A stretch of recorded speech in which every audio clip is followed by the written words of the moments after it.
Hi everyone. Okay, so my name is Nabil and this is Clarabel joining me, and this is the first time that we're collaborating on a video with regards to a development that I think is the most anticipated development this year. For sure. I have so many clients that are eagerly waiting for this. So I know it's a long time coming, but today we are going to talk about Thomson Reserve. Yeah. Why is it so sought after, or rather like there are people actually who have been waiting since last year actually? Yeah. So why do you think that's happening? But I think just the location itself, right? So located along Upper Thomson Road or Bright Hill Drive. And it's just so, ticks all the boxes that honestly a lot of my buyers have. Even for myself, when I look for a place, we talk about amenities, we talk about convenience. For Singaporeans, we talk about schools, you know. It covers so many things of interest. And I think that's a huge reason why so many people are waiting for this project. This possibly might be a part one of a two-part video series, because we have some information that is not firm up yet. We're just waiting for the authorities to actually give us the approval. But essentially, what are we going to share today? Okay, we have three main things that we want to share with you. We have the overview of Thomson Reserve. So like what Nabil said, we have a couple of exciting details confirmed already by developer, and also we have a teaser video at the end of our video. So please stay tuned and watch all the way for that. Okay, that'll be our number one thing. Number two, we need you to understand the surroundings. What has been happening around this Thomson area, okay, and what has been transacted in that area. Lastly, that would help us with the price strategy of developer, what we may think would happen, and also how we can future-proof your purchase. I think that is so important in Singapore, especially when prices have been climbing, right? I think it's not only the prices that we're talking about. Generally, what the consumers, or rather the feedback that I've got from a lot of people, is that there's so many developments in the market for us to choose from, and are we making the right choice in purchasing Thomson Reserve, for example, for what we're going to discuss today.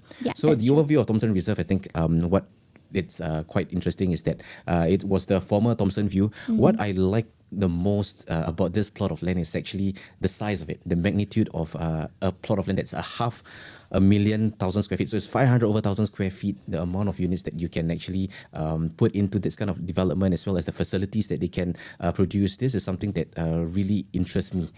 So if we were to look at Thomson View, from my understanding, based on the reports that they have put out, the plot of land was on block at $810 million, which translates to 1,178 per square foot per plot ratio. All right, so this is quite interesting because, again, this is the kind of pricing that we should expect, especially in the current market, right?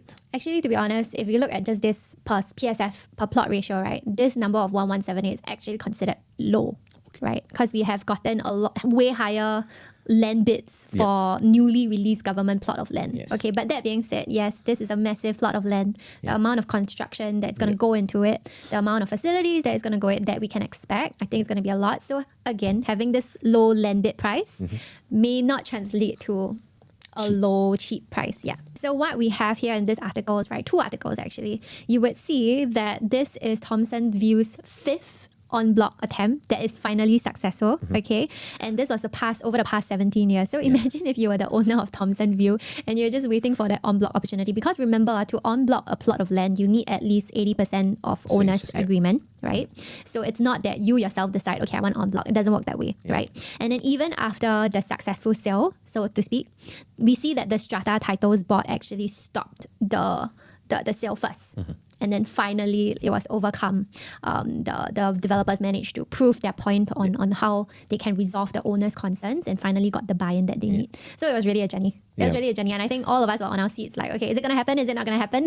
But the thing about it is, you mentioned 17 years. I just had this thought, which is quite interesting.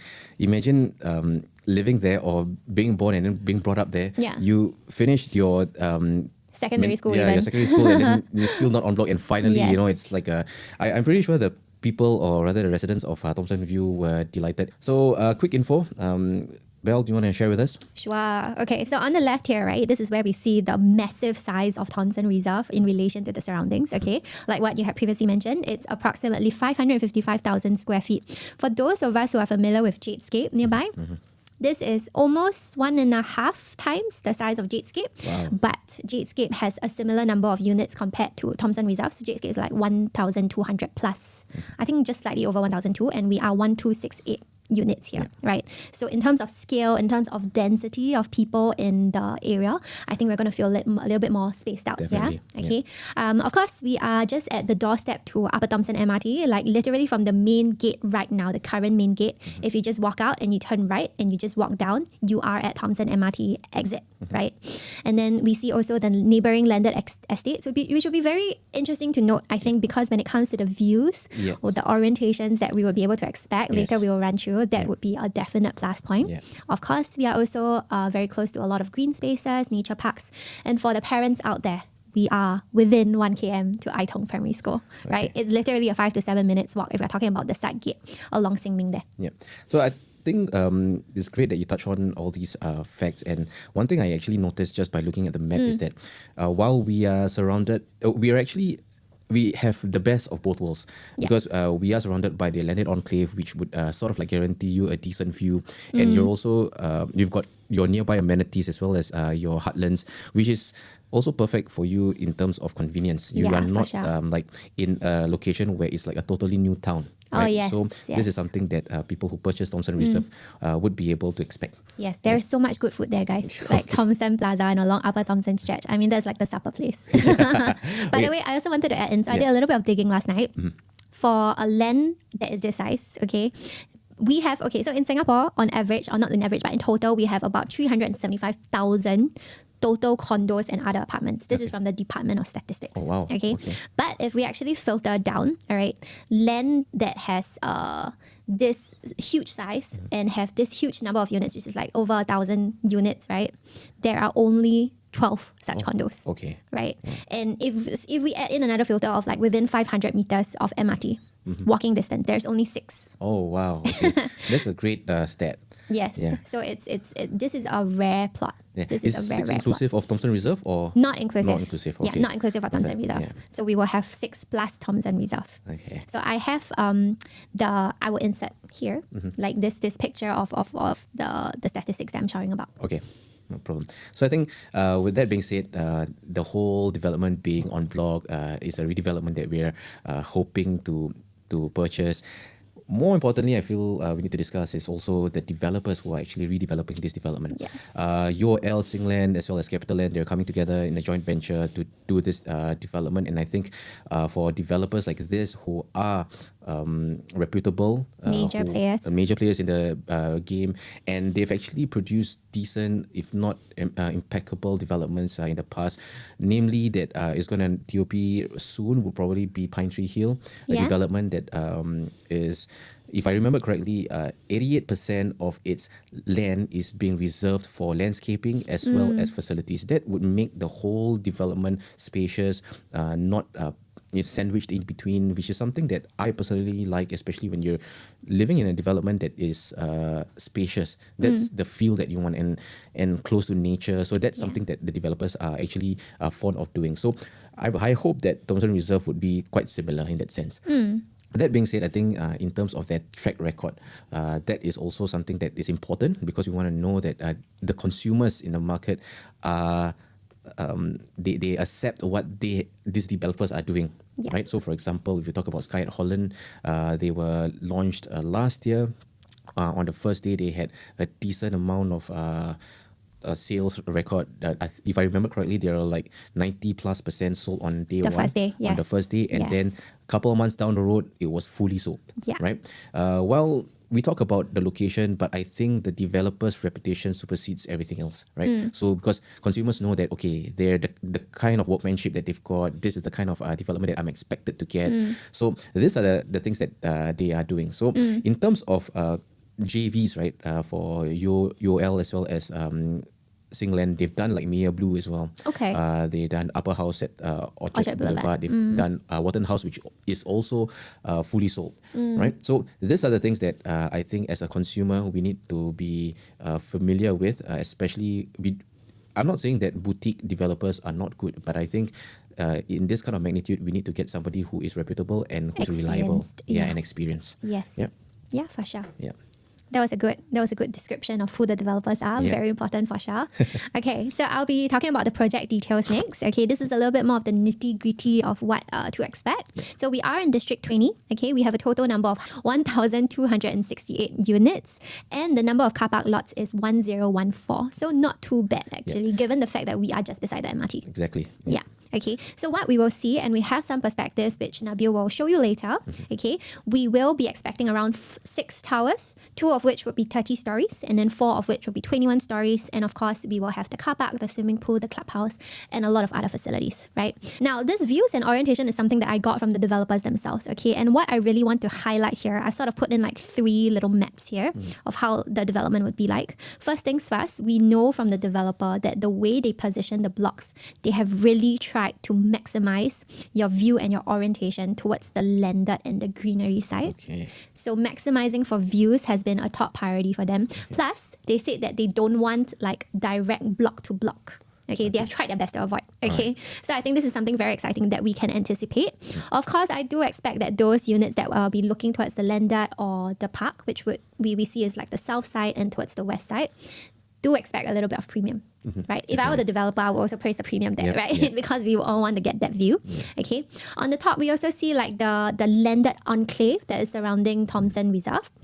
And finally, we have our MRTs, which is Upper Thomson, and just a short walk away will be Bright Hill. Okay. So yeah, very, very convenient. Okay, so if you're wondering what are the unit types that's going to be built in Thomson Reserve, over here we've got the breakdown for you. The two-bedroom compact, basically 2-bed 1-bath. You've got 2-bedroom premium, 2-bedroom plus studies, 3 bedrooms, 3-bedroom premium, 3-bedroom plus studies, 4-bedroom, and then you've got the 4-bedroom private lift as well as the 5-bedroom suites with a private lift. So just by looking at this unit mix, you notice that they're not making small units in general, like you don't get 1-bedroom studios or 1 plus studies. They're starting it from a 2-bedroom. So their target audience are basically people who wants to purchase this for their own occupancy. I would think so. And I personally feel that why they actually built the 4 bedrooms as well as the 5 bedrooms is because they also understand that the landed enclaves would have empty nesters and they would possibly want to change their lifestyle to a condo lifestyle from their landed property. So this is the kind of consideration that they have. They want to make it as big as possible and to be as exclusive as possible, right? So these are the things that as a developer, this is the thought that they have to ensure that the people who purchase Thomson Reserve would appreciate the fact that they did it in such a way where you're not just buying into a development full of tenants. Yes. Yeah. I think there's also 2 collections, right? Can you tell us a little bit more about that? So basically we've got the classic collection as well as the luxury collection. That's right. And over here we've got the perspectives. I think Belle is really excited to share this with us. Yes. Again, 4 towers of 21 stories and 2 towers of 30 stories. And if you can take a look just by this perspective, I'm pretty sure the amount of landscaping that they are going to instill in this development is going to be massive. Yeah. I mean, just look at the size and the distance between the blocks. Yes. So interestingly, if you actually look into a little bit more detail, right, the 2 collections that we were talking about earlier, the classic collections will be the 4 stories, the 4 blocks of the 21 stories. And the luxury collections would be the 2 blocks of the 30 stories, which we see in the forefront of this picture. Yeah. Okay. And of course, this is another perspective that the developers actually shared with us. For you, if you were to live on a higher floor, you definitely get a decent view of the horizon, the sunset view. And this is something that is, again, I want to emphasize the fact that with landed views, you would hardly get it being blocked in the near future, right? Yeah. Because it's a landed enclave, the plot ratio is as such, they wouldn't be tearing it down to make way for like another 30 or 40 stories development. So this is something that we could safely say a guaranteed view, right? And I noticed from this picture as well, I just want to highlight, for buyers who are concerned, because I do have some of my buyers that ask me like, if I buy top floor, will it be very hot, for example, right? If you just take a look at this perspective, it actually shows that there is a bit of a crown on the top floor. So that helps with like the heat mitigation. I mean, I think it helps, right? So that would be something to just note. Yeah. Okay, so talking about understanding surroundings, and this is where I come in, right? Because this is my area. I sort of understand this area. So let's move into this. Now, the question that I really want us to think about is, if I want to buy into this area, okay, specifically District 20, which covers Ang Mo Kio, Bishan, Upper Thomson even, right? As a buyer today, if I'm looking into this area, what options are available to me? And this is what I want to explore. So using our prop tech tools, of course, okay, what I have done is I have filtered out in District 20 itself, okay? If I am looking for condos, non-boutique, meaning to say I want units, I want to have a condo that is at least above 100 units, okay? That's a separate topic altogether, why boutique versus non-boutique, but assuming I want non-boutique, okay, and I want something that is newer, so maybe I don't have to spend too much on renovation, the facilities are not too worn out, so I put TOP 2016 and above. Right, so maybe in the past 10 years only. Take a look at this, guys. In the whole of District 20, which you can see mapped out in this blue area, there are only 6 projects available. Okay, meaning to say, if I am a buyer, once more, looking into this area, and these are my criteria, I want a non-boutique development and I want a newer development, TOP at least 2016. I only have these 6 projects. So let's take a look at the numbers, shall we, for these 6 projects. Yeah, I think I want to touch on the fact that you said non-boutique, and the reason why we do that is because we want to compare it to Thomson Reserve. Yeah. Right? We don't want to be comparing a development that only has got 40 units versus 1,200 units. It's different. Yeah. Right? The and transactions of course, will be very different. The facility is going to be different. Yes. The feel of it is also going to be different, and the value of it is also going to be different. Yes, exactly. That's a very good point. Yeah. So if I actually list down the 6 projects that we have, right? And what I have done here, okay, I've also done a little bit of comparison with the region, because interestingly, if you look at the Panorama and Amo Residence, which is more towards the Ang Mo Kio side, they are actually considered OCR. Whereas for Thomson Reserve and the rest of the developments, it's actually RCR. A little bit of a small point, I know, especially since now in today's market, honestly, the pricing between OCR and RCR is so close. But I just want to put in there for anyone to notice, okay, if you wanna take a look at that. Okay, TOP year, of course, it's the year that is available for people to start moving in. And this would be different from the 99 years tenure starting from. Okay, so that's why I've put both years in. Now, the part that I really just want to zoom in and why my numbers is there is really talking about the level of accepted prices for the resale developments in this area.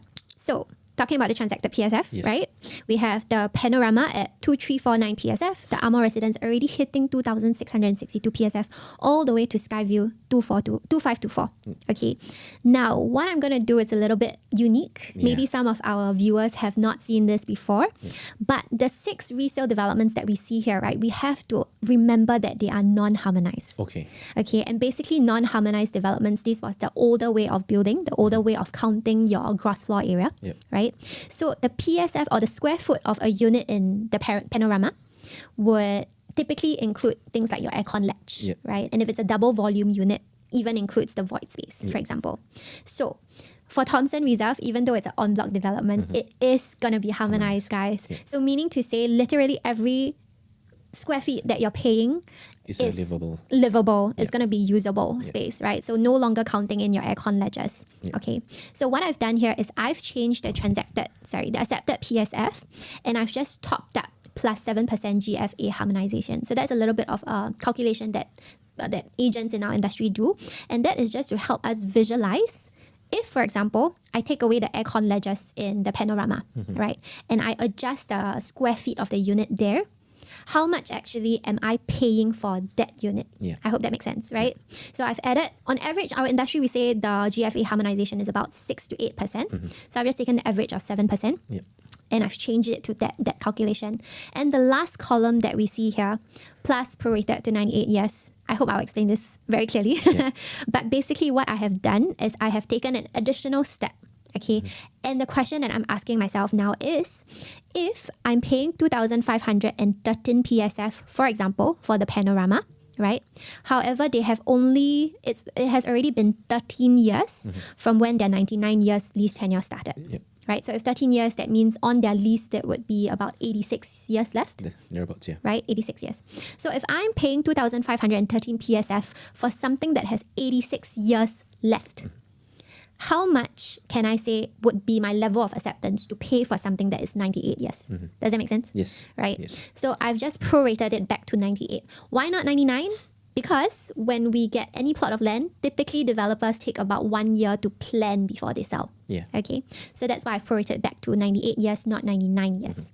And that is how we get a PSF. Yeah. So honestly, if we look at this, right, and I've done my calculation, I can say if we talk about apple to apple comparison, talking about harmonization and a new plot of land, already we see buyers accepting 2008 to even above 3000 PSF, like in the example of Jadescape and Skyview.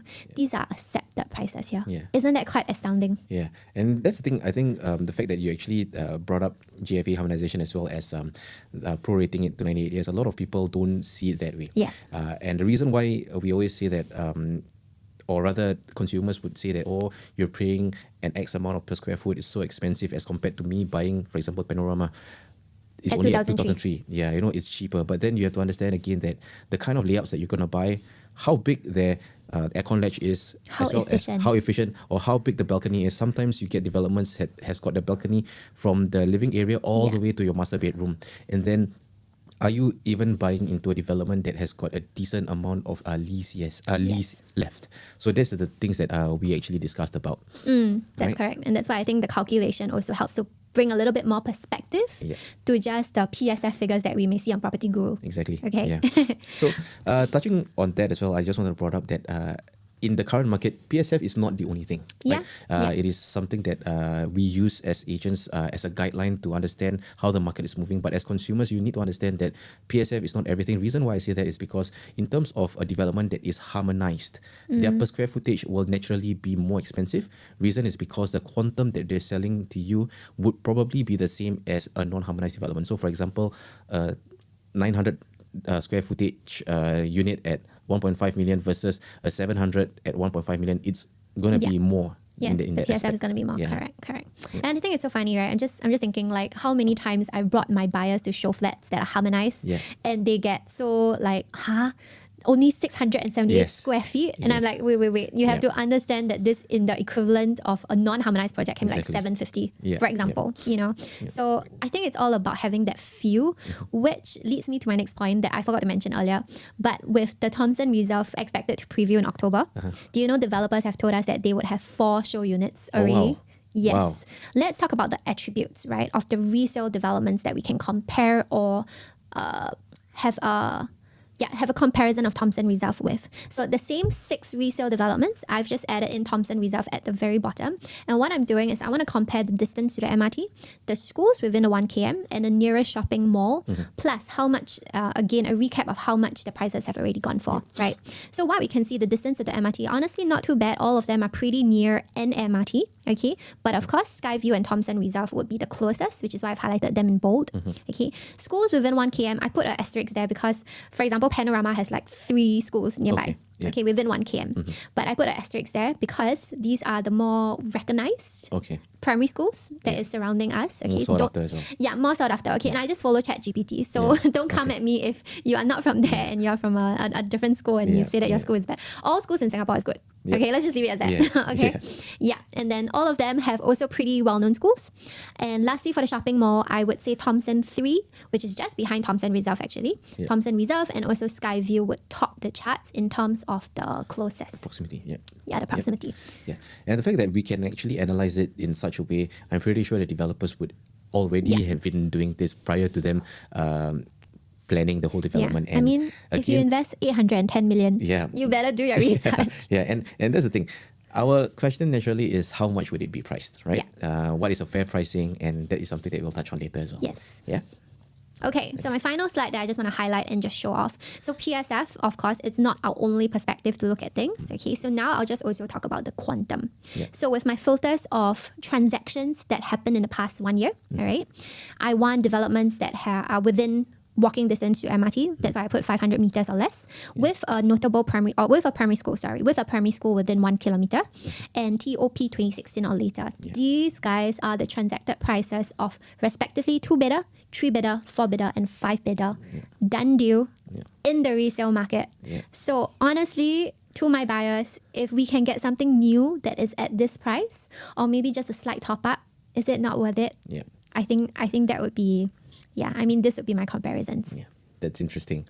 So I think, again, in terms of price strategy and future proofing, we're not saying that, when you purchase Thomson Reserve, you're guaranteed to make money, or you're we're not saying definitely that. not going to lose money. But I think we have to look into what's moving forward and how gradual the market is actually escalating. And how we do that is we take a look at the government land sales that's been happening, right? So on this slide, I actually brought out developments that were launched and the land sale that was acquired by certain developers. The years 2025, 2026 is basically when they would possibly be launching. Okay, so if we were to look at in 2025, there were 4 plots of land, and I think this was quite notable in terms of developments that were launched last year. Namely Springleaf Residences, Penrith, Sky Holland, River Green. And if you take a look at Penrith in particular, which is in the RCR region, I think it's also safe to say that their plot of land is somewhat close to the land cost of ours, right? Yeah. It's 1,155 per square foot per plot ratio. And by acquiring the plot of land at just slightly over 1,100 per square foot per plot ratio, the average price point that they actually sold is at about $2,795. Now, we're not saying that Thomson Reserve is going to be priced at the same price or cheaper or more expensive. We won't know. Yeah. But I think what I want to drill on, or rather emphasize, is the fact that consumers accepted that kind of pricing. So they would possibly be expecting, okay, if that's going to happen there, it's possibly going to happen in Thomson Reserve, if not slightly more. Reason is because Thomson Reserve, again, like we mentioned earlier, big plot of land, construction cost is going to be massive, and they will take that into consideration as well, right? So that's why if we were to look again at the unit mix, there is a reason why the developers actually built 2 bedrooms, 3 bedrooms, and in that kind of amount, if I remember correctly, it's about 80% of the whole development. Reason is because they want to ensure that the development itself is affordable for the consumers to ballot, right? And if we were to look at in 2026 again, these developments are going to launch soon. Lucerne, Grand, Thomson Reserve is just close by to us. So Thomson Reserve is what we're discussing today. Chuan Grove, Dunyan House. An OCR development at Lakeside, which is Lucerne Grand, would have the same land cost as us. Very similar, Very similar, right? So this is something, again, as a developer, they would probably feel that, hey, I know that there's going to be a development that's possibly going to launch almost the same time or in the same year as us, but we are in a different region as compared to this. Yes, they've got other attributes. I mean, I'm not saying that buying in OCR is not good or Jurong is a poor location. It's not that. It's just that there is already a segregation that the government has done in terms of the Singapore's land. Where is the prime location? What's happening in that cluster? And if we look forward again towards 2027, I won't touch so much on the core central region plot of land. But if we were to look at Kallang Close, Telok Blangah, Dover Drive, these are all developments in the RCR region, which is similar to ours, that is 20% more, 30% more than ours. And again, if they were to acquire a land that is already at that kind of price point, they will not be able to sell it cheaper than ours. For I think that's a very good point. Yeah, because as a developer, why would they want to acquire a land that is a little bit of a premium as compared to Thomson Reserve and sell it cheaper? That it doesn't make sense, right? But again, what we are going to look at this is in terms of the price gradually increasing. Okay. So again, the golden question that we have is, what would Thomson Reserve's price be, right? As of now, we don't have any indication from the developers. No, we do not. We're not trying to speculate, but from our experience and how we see the price moving or have already transacted, these are the kind of things that we have considered and we have already discussed prior to this. So I think for this, we just want to leave it to the audience and we let you guys ponder and think, what do you think a decent price or a fair price would be, and what is your walkaway price? I think the main point here, like what you said, just going back to the land costs, right? We see that it's going up. And we're not saying that, the land cost would definitely determine only what the sale price would be. But I think the reality is that if a developer bought a land expensive, the likelihood that they can sell you cheap is very, very low, right? But of course, if they buy the land cheap, whether they want to sell you expensive or not is their own choice. Yes, exactly. Right? Yeah. So on top of that, I think just now I touched on the fact that we need to recognize the developers. The reason is because in developments like this, there are certain price strategies that they adopt. Yes. Right. And this is important because you need to understand what is the kind of pricing that I would expect to pay, assuming, for example, there are some people who would only want to live on the highest floor possible. Like, for example, if it's going to be a 30-story high, I only want 28 to 30th floor. And there is a certain kind of price point that you need to understand, or a premium that is going to be loaded in, right? Yeah. So over here, I've actually extracted out a development's pricing on the launch day. And if you notice, there are certain kind of price jump that the developers actually adopt to justify a premium if you were to go higher. So typically, the cheaper you are, the lower floor that you're going to purchase. Yes.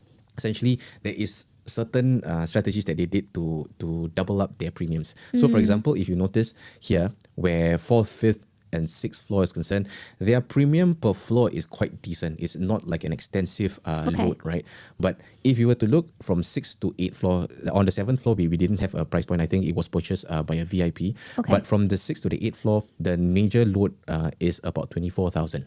Okay, and then we'll go on the 9th to 10th floor again. It's just 8,000 above, 8,000 increment. So there was almost like a double or even a triple jump. Correct, yeah. So it depends on where it's at, but then there will be a load, a premium load. Like for example, from the 11th to the 12th floor, there is an additional 9,000 load on top of the 8,000 per floor sequence that they have actually done. Right. And if you were to look at the 15th floor to the 16th floor, or rather, sorry, the 14th floor to the 15th floor, the jump is almost double, right? Or triple in that essence. Reason is, again, because they feel that from 14th floor all the way below, it's considered a low floor margin.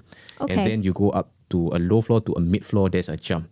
And then from the mid floor upwards, again, there will be another jump in terms of the premium. So assuming if you were to look at the 27th floor to the 29th floor, there is another major jump. So what we're trying to say is that if you guys, or rather on the next video, once we have the pricing, we will probably be able to tell you how much it will cost if you were to purchase something on the low floor or on the mid floor or on the high floor. And again, it all boils down to your needs. What are you after? Like for some people, they say that, you know what, just get me the cheapest because it's my investment property.